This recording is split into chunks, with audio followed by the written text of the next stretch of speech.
The term Semites originated in the 18th century within the context of linguistic categorization, specifically the classification of languages into families. However, over time, this term underwent a transformation from a linguistic category to a racial one, leading to the coining of the term anti-Semitism. Joseph Massad, in his thought-provoking article, challenges the contemporary use of this term and delves into its historical context to provide a nuanced understanding of attitudes deemed anti-Jewish or anti-Arab. Coined by the German historian August Ludwig von Schlözer in 1781, the term Semite was initially used to describe peoples who spoke Semitic languages. These languages are spoken today by various groups, including Arabs, Israelis, Arameans, Maltese, and several Ethiopian and Eritrean communities. The biblical basis for this classification traces back to Shem, one of Noah's sons.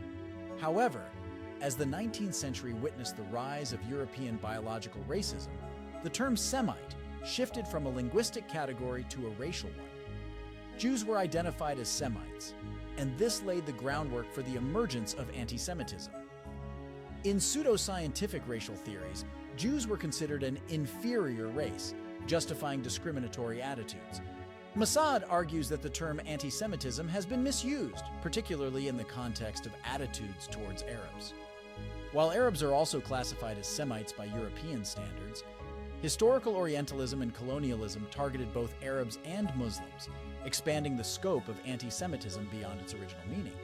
Massad challenges the notion that Arabs cannot be anti-Semitic, emphasizing that anti-Semitism has historically targeted both Jews and Arabs.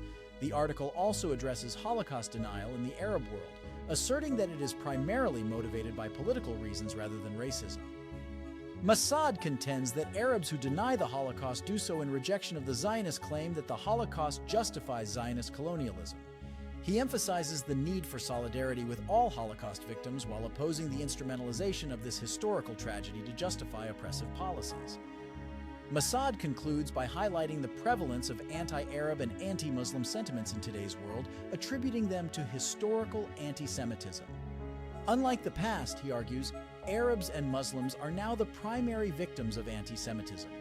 The modern manifestations include being targeted for control of global financial markets, accusations of terrorism, and potential threats of mass destruction. In unraveling the complex history of the term Semite, Joseph Massad challenges contemporary assumptions about anti-Semitism. By providing historical context and highlighting the evolving nature of discriminatory attitudes, Massad calls for a nuanced understanding of hatred and discrimination against both Arabs and Jews. This exploration emphasizes the importance of recognizing the historical roots of prejudice and working towards a more inclusive and informed discourse.